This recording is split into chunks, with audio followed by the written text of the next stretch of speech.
Ladies and gentlemen, I would like to welcome you on behalf of Regional Cooperation Council. This is Umut Ergezer, Deputy Secretary General of RCC. First of all, I would like to extend our sincere gratitude to the Association of Business Service Leaders who invited us here and which we are honored to have this opportunity to address you. Secondly, I would like to say a couple of words about our host city, which our seat is here, which is Sarajevo. I have been the pleasure to become part of this city for the last 5 years. So I can count myself even as a Sarajevan. So ladies and gentlemen, distinguished guests, Mr. Mayor, it's, as I said, our privilege to speak today about the vital role of the Regional Cooperation and what we are doing as Regional Cooperation Council, or in abbreviation RCC, in advancing Southeast Europe cooperation. The RCC is mandated to serve as the operational arm of the Southeast Europe cooperation process, representing a region of 13 economies with a combined population of 150 million people and a cumulative GDP exceeding $2.1 trillion US dollars, according to 2015 current prices. Yes, it's true that as RCC, we are widely known and recognized for our work in the Western Balkans, as our reach spans the broader Southeast Europe region still. Together with CEFTA, we act as co-secretariat of the Berlin process, facilitating cooperation among governments to fulfill commitments that accelerate convergence toward EU integration. The recent Berlin Process Summit, held in London just yesterday, emphasized the urgency of reforms across trade and transport connectivity, green transformation, investment facilitation, and positioning the region as a credible and stable candidate on the EU accession path. The integration of our region into the EU single market and gradual EU accession remain primary targets for all economies within Southeast Europe.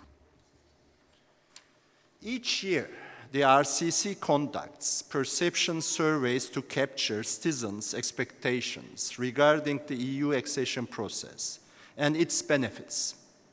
Nearly half of the respondents see EU accession as a path to prosperity, more than how they see free movement of travel or freedom to work. They see as the main benefit for the EU accession to reach prosperity, to have prosperous life. Later, I will elaborate on how regional cooperation supports this prosperity and what more we can collectively accomplish to overcome existing challenges. These surveys also reveal a notable disparity in trust. Citizens exhibit significantly higher trust in external institutions, like the EU and NATO, than in their local or national institutions.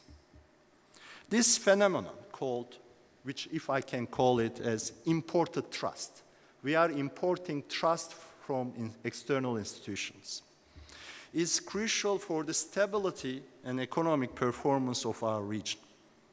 Importantly, we observe that rising trust in the EU correlates with the increased trust in local institutions. Therefore, imported trust presents both a responsibility and opportunity for the external actors to uphold their role. But we must also localize this trust by strengthening our own institutions. Economically, the region demonstrates moderate growth. Over the past 2 years, the Western Balkans grew at an average rate of 3.5%, compared to 4.5% growth across the entire Southeast Europe region. Despite representing only 6% of the region's GDP, however, the Western Balkans attracted over 10 billion euros in foreign direct investment And this is the highest ever recorded, a remarkable 2/3 increase from the 3 years prior. However, much of this investment has concentrated in real estate, land acquisition, and construction, with limited funds going to equipment, machinery, or ICT sectors. This pattern suggests a tendency toward short-term gains and reflects underlying relatively limited trust in local institutions. Investment requires predictability and stability, two things strongly anchored by the EU accession process, but challenges remain. If I may delve into the components of how citizens, how we build trust in our institutions, I may summarize them shortly. As you are going to now, I'm going to give by their titles. An institution should have competence, integrity, transparency, fairness and justice, reliability and predictability, legitimacy and responsiveness. Responding to all these components reflects a perfect situation, which builds trust.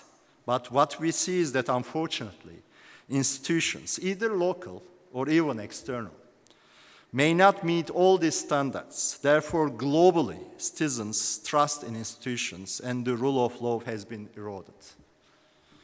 Our region's human potential is significant, but yet underutilized. This paradox is highlighted by the success of our immigrants abroad. While domestically we experience erosion of talents, to reverse to this trend, coordinated efforts are necessary to improve governance, stimulate quality job creation, and fundamentally reform education and health systems, thereby building sustainable domestic demand for human capital and retain the talents. Tertiary education enrollment is rising, particularly in Serbia and Albania, showing steady growth in university participation. Still, brain drain endures, especially among STEM graduates, science, technology, and maths, due to the limited job prospects and fragmented research infrastructure. We see a sharp contrast: high educational ambition of our youth, but low retention of skilled talent, threatening innovation and competitiveness of our region in the long term. The EU accession process drives institutional reforms, aligned with the European Research Area standards, promoting quality assurance in higher education and fostering regional innovation hubs. However, research systems remain fragmented, underfunded, and disconnected from the private sector, limiting knowledge transfer and innovation. Unfortunately, financial services in our region is not very deep. Access to finance remains limited, and comprehensive reform is needed, not only for EU alignment, but to foster economic growth. We can consider the shallowness of the banking sector in particular and of financial services in general as an outcome of the trust structure rather than a cause. As the banking sector is built on trust with regulators and economic actors, given their critical role in laying the foundations for better financial intermediation. In this context, regional cooperation, which is led by the RCC, enjoys strong public support. 81% of our citizens endorse regional cooperation, viewing it as beneficial for economic prosperity. Often, regional collaboration overcomes bilateral political tensions between the economies in the region, achieves tangible results affecting citizens' daily lives. If you allow me, I will give you a couple of examples. For example, all of you know now the data roaming, which our mobile operators actually are not collecting charges for roaming. But also, probably you heard of green lanes, which the customs actually are offering to the traders. Mobility agreements, basically for the professional service providers like medical doctors or nurses. Permitting for the citizens who can travel with their ID cards. For example, I myself, as Turkish citizen, I have to travel with my passport, but all of you, as Western Balkan citizens, can travel freely with your ID cards with the neighboring economies in the Western Balkans. And the integration into the single euro payment area that the very lately Montenegro, Albania, North Macedonia, together with Moldova, enter into single payment area. That now the transactions can be done immediately without any transactional cost. With Bosnia and Herzegovina is, I think, in the pipeline. If the country achieves the reforms and necessary changes, Bosnia is going to join the single payment area of the EU as well. So if you allow me, I would also refer to the deliverables achieved in the latest Berlin Process Summit in London yesterday, with very shortly, by their names. It may sound to you technical, but I will then give you one example that how these technical deliverables can achieve tangible results. But by names, please, because it's a quite long list. Declaration on Coordination and Portability of Social Security in the Western Balkans, Western Balkans Green Bond Standards, White List of the Sustainable Finance Taxonomy, Regional Financial Literacy Framework for Individuals, Recommendation on Sustainable Foreign Direct Investment in the Western Balkans, Sustainable Foreign Direct Investment Policy Toolkit for the Western Balkans, Regional Model Clauses on Sustainability, Joint Principles for Investment Facilitation in the Western Balkans, Declaration on Western Balkans Tourism Branding, Joint Statement on the Development and Adoption of Regional Green Public Procurement Criteria, Joint Call for Action, Gender Responsive Green Finance and Accompanying Recommendations. Also, for Green Agenda for Western Balkans, now we have revised Green Agenda, Action Plan, a Climate Adaptation Roadmap, Regional Action Plan for Plastic Pollution Prevention, and Biodiversity Strategic Plan. If you allow me to return to the theme of trust and economic prosperity. For example, I said that Green Lanes initiatives. This is all about sending the electronic data of a trader to the customs before the truck leaves the exporting country to the importing customs. And the customs process this data electronically and then decide and make the risk analysis. And if they say that this is not risky and a risky truck driver or risky trader, this truck can go through the customs without waiting. What is it? This is all about trust. And it may sound to you very technical, but what happened? In the implementation of Green Lane, it somehow coincided with the COVID time.